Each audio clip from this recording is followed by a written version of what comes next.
facilitator, our moderator today, Nikki McKay, who, as you heard, is a 2014 Nellie Award Finalist. She is the founder and principal of Blue Danube Productions, which began in 2007. Nikki serves as the lone production manager, knocking on doors to help organizations realize how the use of cutting-edge audiovisual technology could inspire events that greatly expanded a fundraising effort or financial bottom line. Early on, Nikki recognized that in order to excel, her company needed to focus on customer-centric strategies. And although local event production is a fiercely competitive industry, her company became successful, very successful. Today, Blue Danube Productions is a multi-award-winning creative production company that leads the events industry in audiovisual design and technology. Please help me welcome Nikki McKay as our moderator.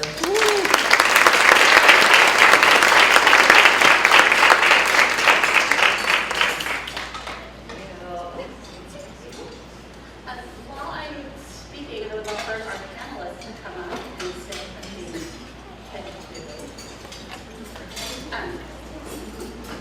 We have some amazing women who are finalists this year. I'm very excited. I think there's a joke. I'm very excited to start our panel discussion. Okay.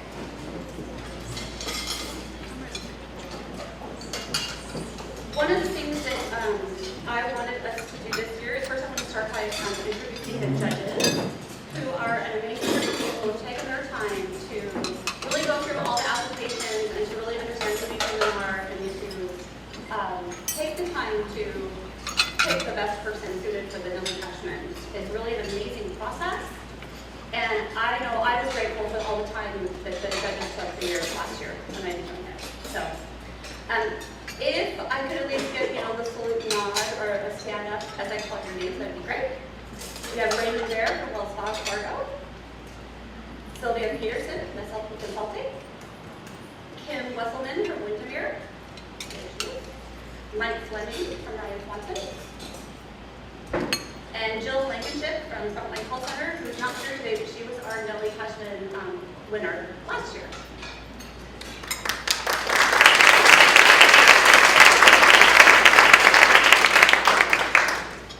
So I want to take a minute and introduce our panelists so you get to know just a little bit about them.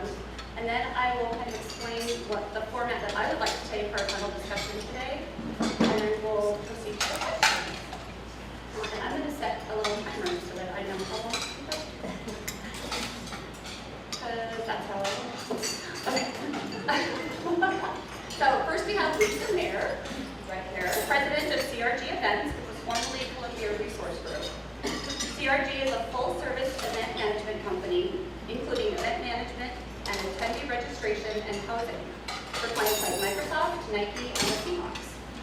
Lisa is also on the board of Amara, an organization that works with children and families in foster care. And then we have Caitlin Nichols, owner and founder of All of Us Design, a creative resource agency providing customized design service and top-tier talent to high-profile companies like Getty Images, Microsoft, and HBO. Haley is happy that she can now give back to her community and last year funded $10,000 in scholarship money to 4 deserving seniors from Peninsula High School in Gig Harbor, which is her alma mater. Debbie Overleg, founder of Allen Partners, Inc., which provides a full spectrum of finance and accounting, recruiting, and staffing services. Debbie was recognized as a 2015 Enterprise Woman of the Year by Enterprising Magazine, Women Magazine, and donates time and resources to Bellevue Life Spring. Debbie Rosemont, the founder and owner of Simply Placed, which offers organized systems and productive habits so that clients can work more effectively, productively, and profitably. In addition, Debbie provides consulting on a wide range of management issues to improve time management, employee retention, and overall job satisfaction. And then Roxy Shesky, the founder and owner of Indian Eyes LLC, which is an experienced, multifaceted small business offering complementary services to clients, including employee resources, equipment logistics, construction, environmental management, and third-party independent engineering. Indian Eyes has done work in both Russia and Qatar on behalf of the Department of Defense. So we have quite an amazing group of women up here. I put together a list of 6 questions that we've given them in advance for them to prepare. But one of the things I want to do today is I want to make this panel discussion a little more engaging and a little more interactive. So I'm going to proceed with some of the questions that I have pre-selected for them that they have prepared the answers to. But as I'm asking those questions, I really want to challenge you guys to come up with questions of your own. And halfway through, because I don't want to do question A at the end, I want you guys to have time to think and ask the questions that you have. Because they are also a representative of WBO, so they should be able to respond to any questions you have. So about halfway through, I'm going to stop and see what kind of questions we have. Do we have a microphone? That Sylvia will run around. Thank you. So that we can just start to have a dialogue and a conversation, because it really takes to be conversational.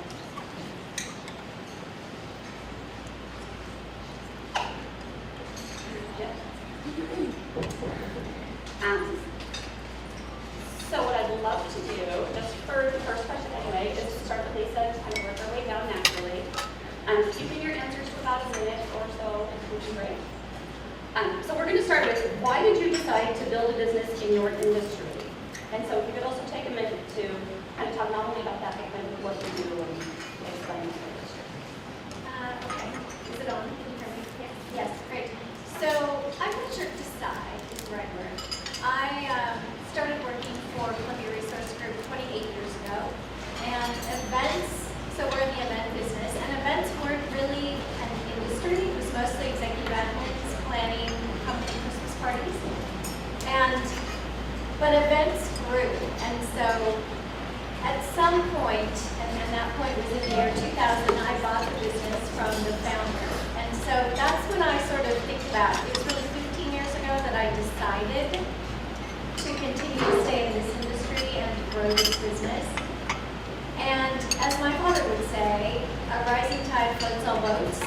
That's why I decided to stay in it. It is a growth business. I just read, and it has been for the last 20 years, I just read last weekend that in the month of June 2015, I wrote it down, there are 1,841 technology events in the United States of America. That's just the month of June, and that's just one industry. So there is a lot of work to do. So we stayed in event management. Have I gone over? No. So I stayed in event management, which is exactly what you all would think it would be. And then we also stayed in registration.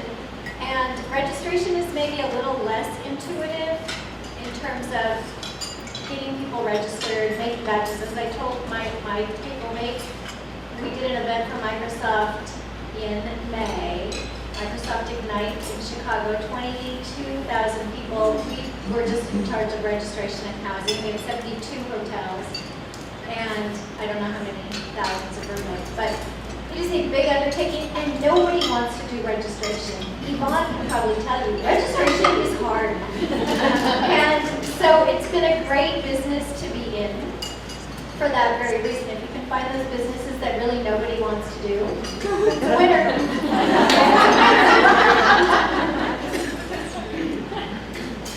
So I'm secretly a creative person, but I don't like to tell people that. And I love working with creatives. I love their ability to problem solve and just come up with very unique perspective and solutions. So when I left my former job, I was sort of going through the early, like, what do I want to do when I grow up? And so all of my old clients and the designers that used to work for me started calling me up saying, okay, when are you coming back? Because we want you back. And so it was sort of a decision by them and for me to start all of us and fill that need for matching creative people with my clients and helping them solve their problems. I get a kick out of helping somebody find their dream job. and being able to allow them to stay at home with their kids and still work and be productive citizens, and also, you know, being able to go in and work on something as amazing as like the HoloLens project. So, you know, it's everything from building an icon to helping build a brand new product and excellent. Hi, I'm Debbie Overbilling, and being around people is like breathing for me. So I, okay. Sorry. Is it on? Is it on? Oh, it's not. Okay. Don't usually talk in mics because I talk really loud. I am probably the only 50-plus years old person who has 40 years work experience. I grew up in the staffing industry because my mom had a staffing agency. And so when I was 10, we talked about candidates and clients around the dinner table. Oh, I had somebody come in today, and it was always the story. So I grew up in the business helping my mom, typing job orders and doing all those basic things. So it was natural for me when she sold her business and I continued on. It just eventually I knew I would start a staffing agency. And I'm a real people person. I'm incredibly outgoing, but I'm also an analytic. So I'm an outgoing analytic, and so staffing is detailed as well as people, and I really enjoy it. And that's why I decided to finally start my own company. So when I was a little girl, I spent time sorting my crayons by color family, Barbie clothes by type of clothing. I played office, I played school, those types of things where I was helping friends and in my imaginary world be more organized. It's just something that I've always done, and I love to help other people get results from it as well. So I got into this business really to help people reach their potential by being more fundamentally organized and good users of their time, so they had more time for what was important to them, whether that was family or hobbies or doing things that they love to do. So that's what got me into the industry. I think it was I want to combine a degree in psychology and helping people understand maybe why it's hard to let things go or change behavior habits, but how when we do that, we really free up space and energy for more of what we want in life.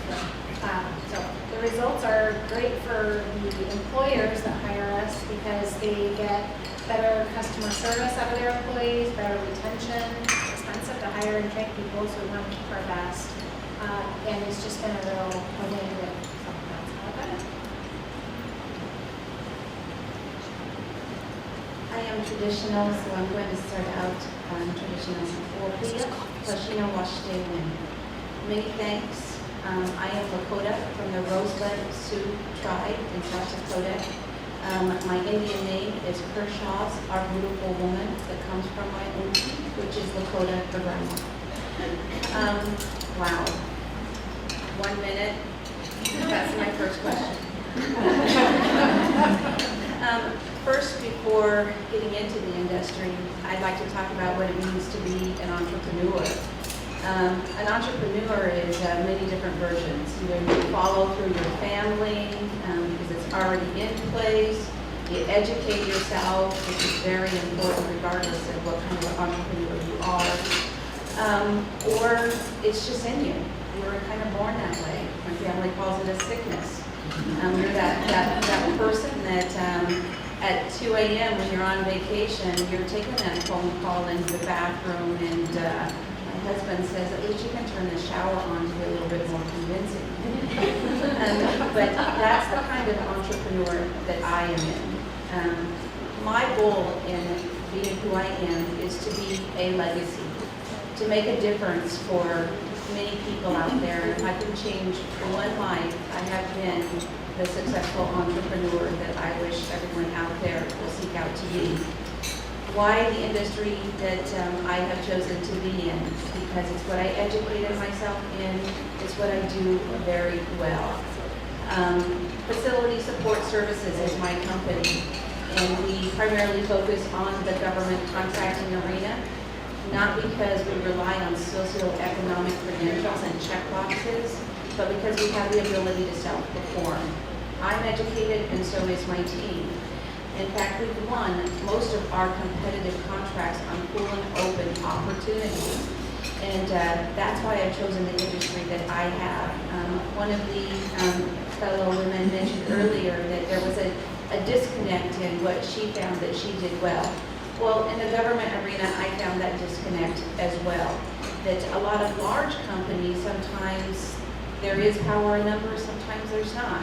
So sometimes a company can be so big that the communication is not there from location to location. And in the federal government arena, sometimes that is the case with larger companies. Well, as a small business, we can tailor that to our customers' need, because in those stringent requirements, there cannot be any shortcuts in security, any shortcuts when you're looking at different types of waste, etc. So we have found a niche, and we do a stellar job, which is why we're in 38 states now, as well as Russia and Qatar. We really should be 4 different companies, but I don't just roll off the couch from time to time. I am in the middle of everything. I am the decision maker. I oversee my company, and I do a great job. And I don't have a trust issue, but I care about the outcome for all the families that follow my company, so I'm involved. And if I separated out and did 4 different business units, I have 4 different sets of financials, et cetera, et cetera. So I remain as one company for now. But I would like to end on, it is an honor to be here. I'm a very humble person, and I'm going to say, Wopia Gina. I have a group that called me last night and said, can you Skype us from home? And they told me that it's going to be taped today, so I can share that with them. So whatever you want to be. Thank you. All right, so Roxy Russian is doing you work our way back down this way. What would you say is your biggest triumph you've had as a business owner?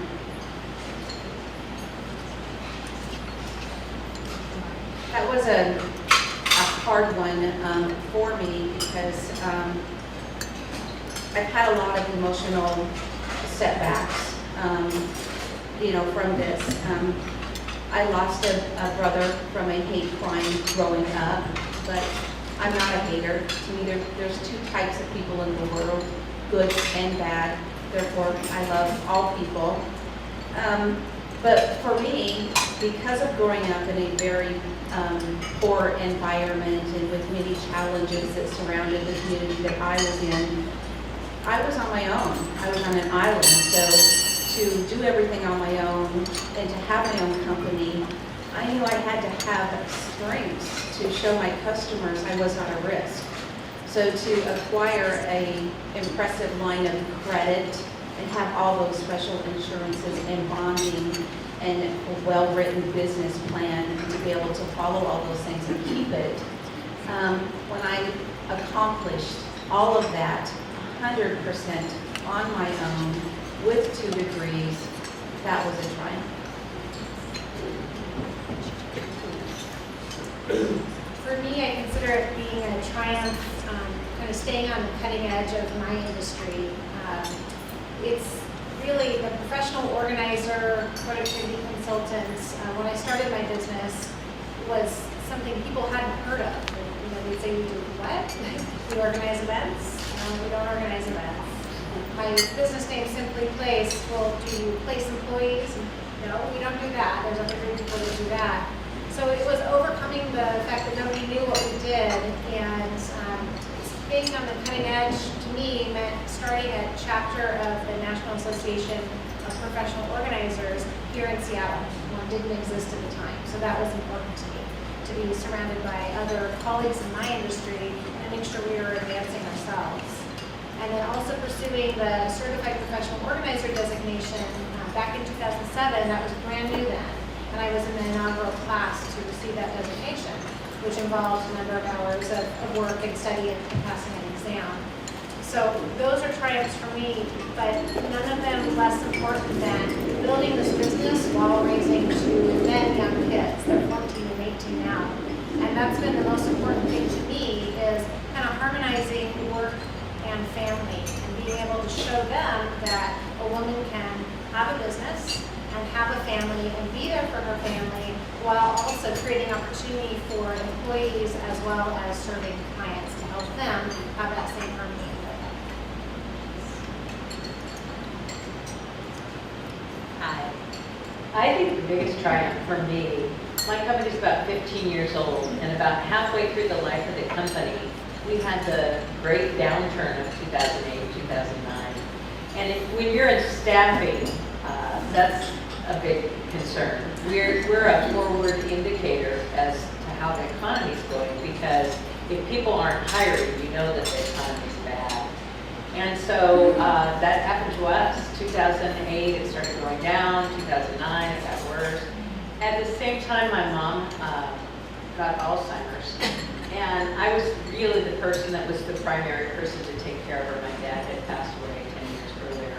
So between having a company that was really falling and losing, I had 20 employees at one point and I lost most of them. And having to downsize my company and relocate the company and take care of my mom and relocate my mom.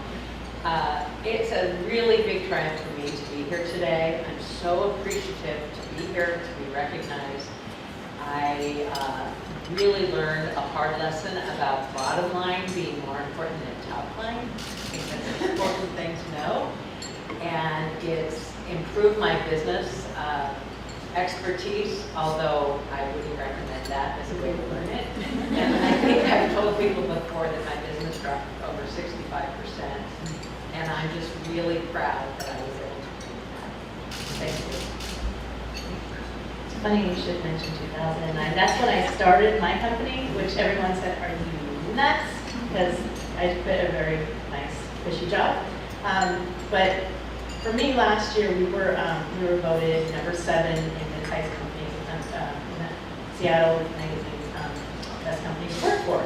So to see my employees be so incredibly proud and telling their family and their friends, of, this is who I work for, this is where I get to work every day. That was huge for me. It's not that we won, but seeing how proud they were of that was huge. And another thing, like Debbie said, is being able to be there for all the quality moments in my kids' lives.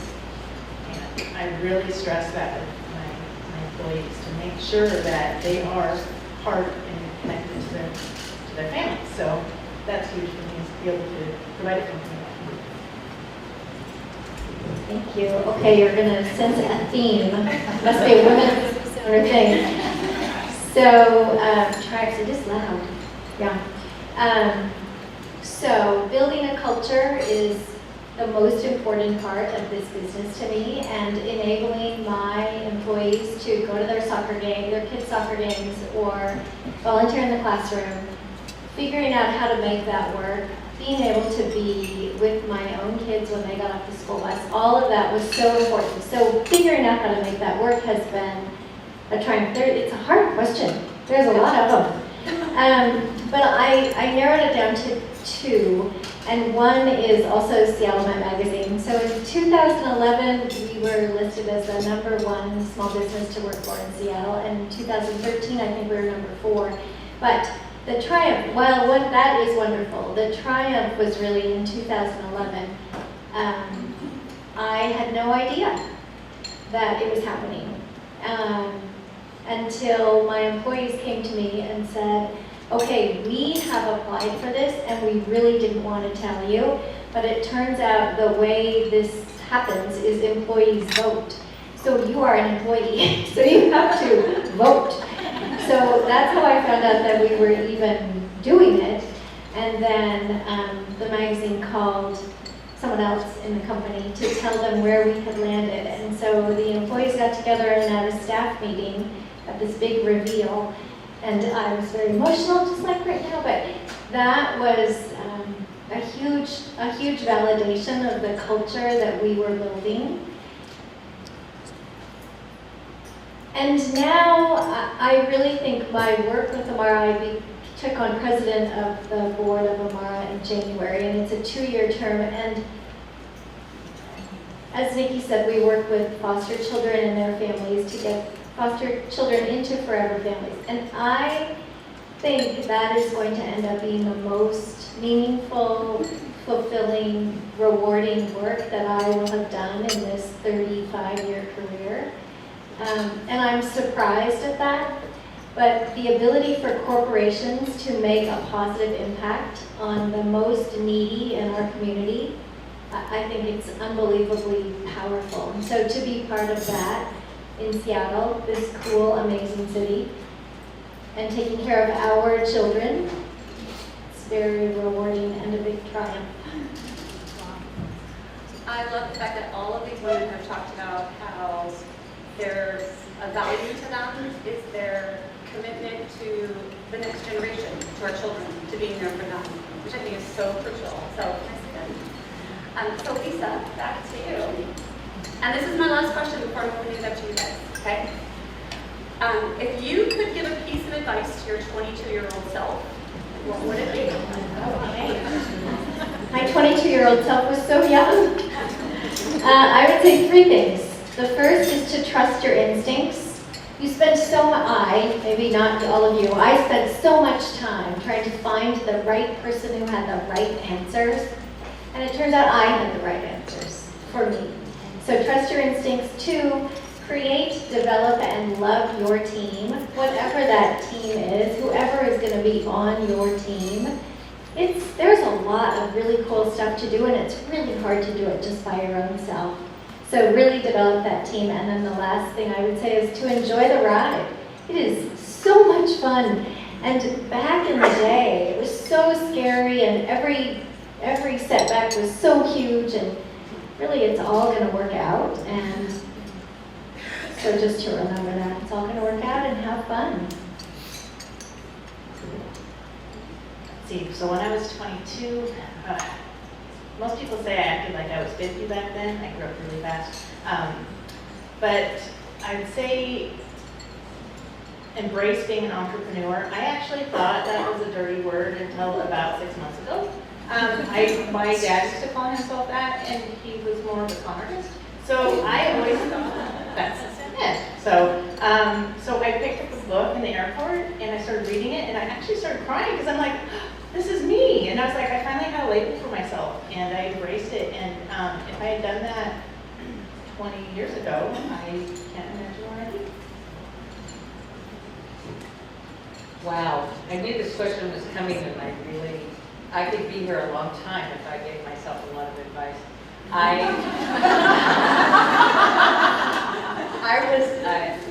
The best way to say this is I've always been a really hard worker, but I also was a socializer. And so I'm a late bloomer. And so I guess I'd say, listen more, talk less, stay in school, and quit having so much fun.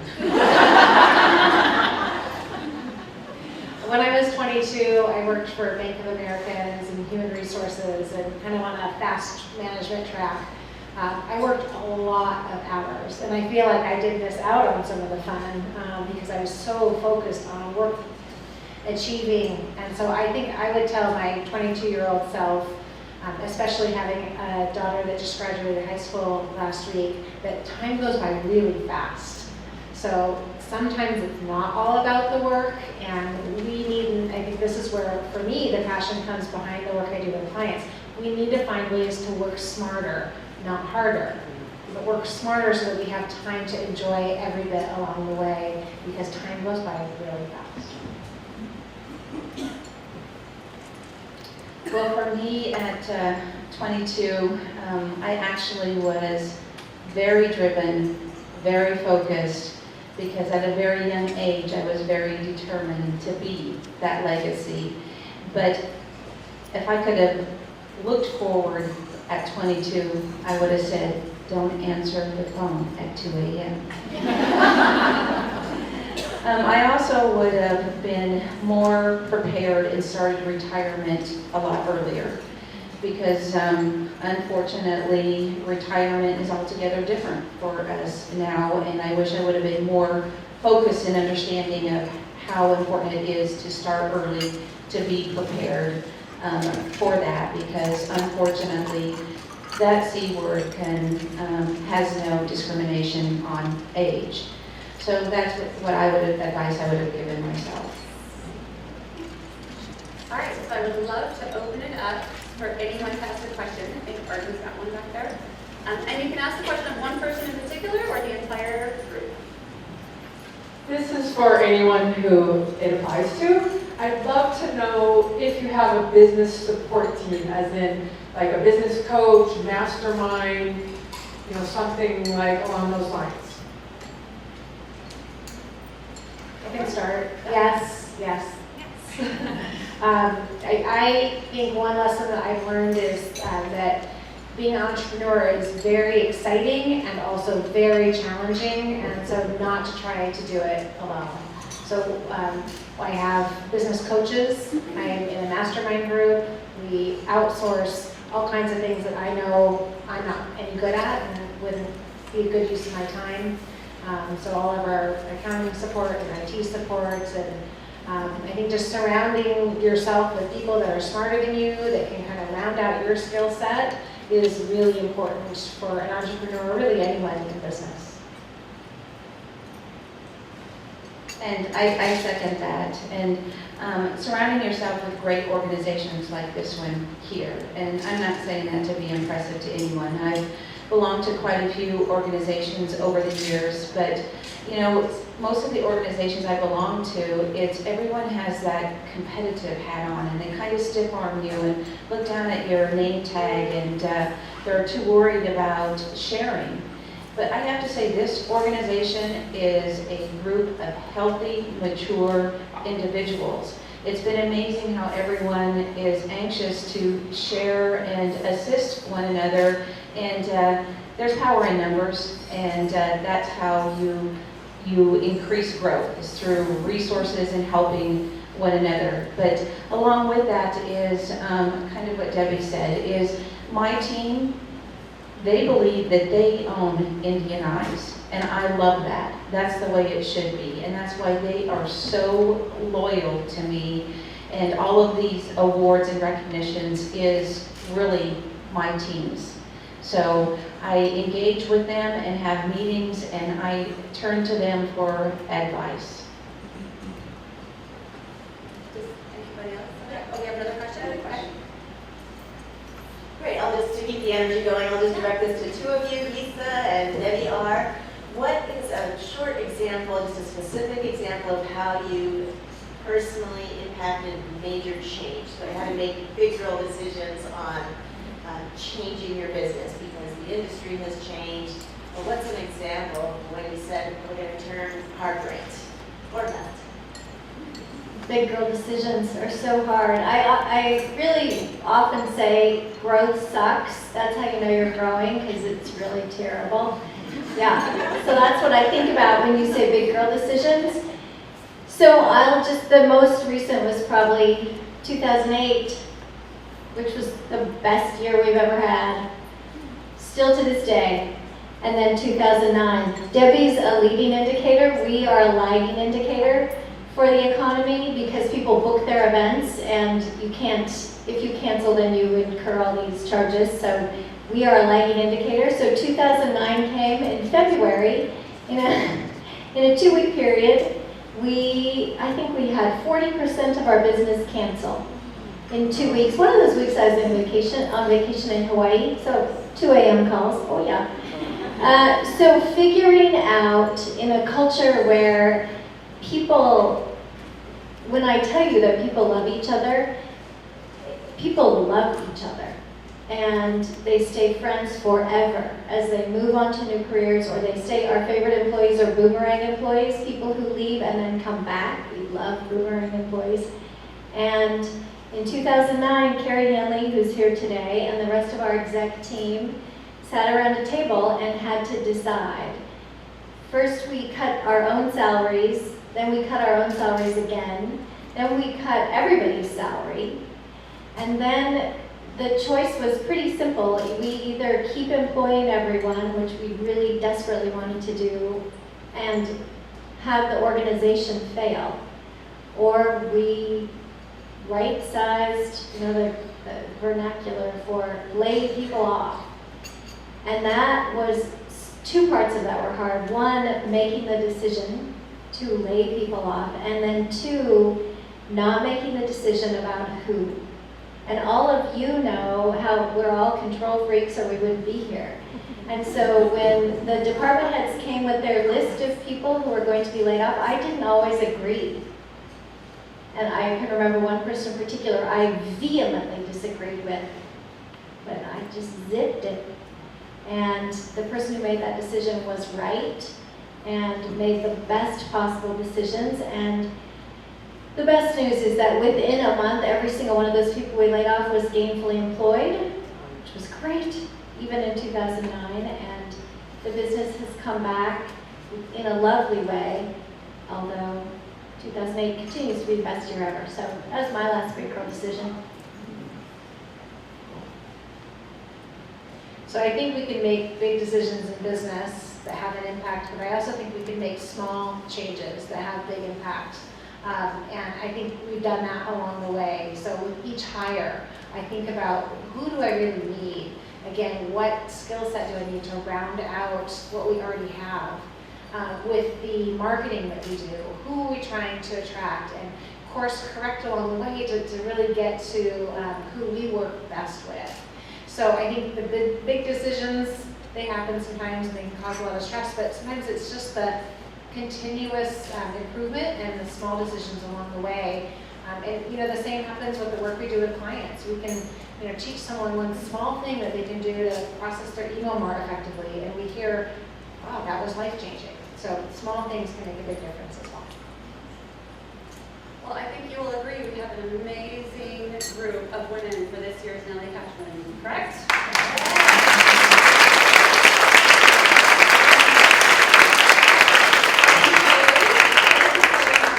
We appreciate it very much, and we'll turn it back over to Sylvia. I would just like all of you to just hang where you are. We have some lovely thank you baskets for our moderator and our panel that Annette and Yvonne are handing out.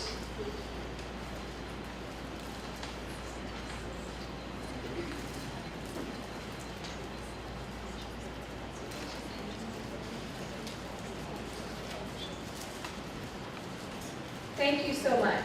Thank you, Nikki. Thank you, our Nellie finalists. So I know we're running a little bit behind, but just hang with me a few seconds. So it's time for our new WBO win-win. So I'd like to bring up Arden Pleiss of Pleiss Etiquette, Michael and Palmer of Palmer Construction and Remodel, and Deborah Peterson of Peterson LTC to share their member experiences with you. So we heard you. Today is the first time we're including this in our program. You wanted an opportunity to recognize and promote the services of a fellow member who provided an exceptional customer experience when you hired them. There will be more information on how all of you as members can participate in this in the future, so look for more information in the July wire. So with that, Thank you, Sylvia. Well, I am so pleased to be able to recognize Jesse Allen with Rain City CPA. So for many years, I did my husband and my own taxes, and it was getting more and more complex. He has a part-time business, plus he's a corporate employee, and I have my business. And so this year, we hired Rain City CPA, and I asked Jessie and her team, can you please separate out who all owes what taxes, because it was getting very complex, and my husband and I had kind of unique financial situations. And she did, and she met with me, and was just incredibly helpful and available, and just a wonderful experience. So glad I found Jessie.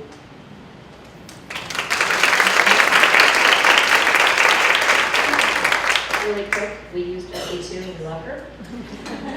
But that's not why I'm up here today. I'm up. yeah, Jessie, stand up.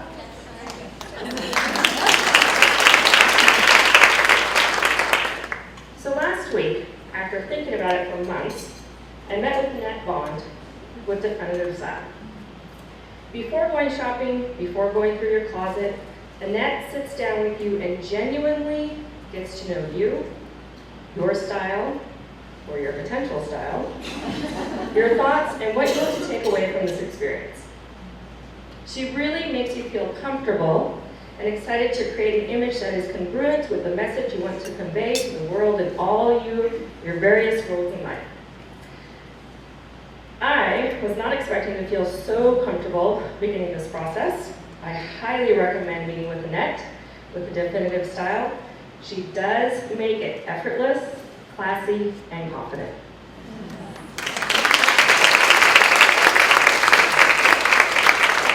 I think everybody knows Annette Bond, standing right there. I'll second Annette. Oh my gosh, I gotta follow that. That was very well prepared. I'm not. But I just want to share from my heart. I have a 2.5-year-old granddaughter, and she has eczema. And the poor little thing, she just, itches and itches, and then it was moving from her sides to her face. And she was scratching her face. And we tried steroids, and I tried essential oils. Nothing was working, and Wayne Tebow, she recommended this cream, and it cleared up her face like in weeks. So thank you, Wendy.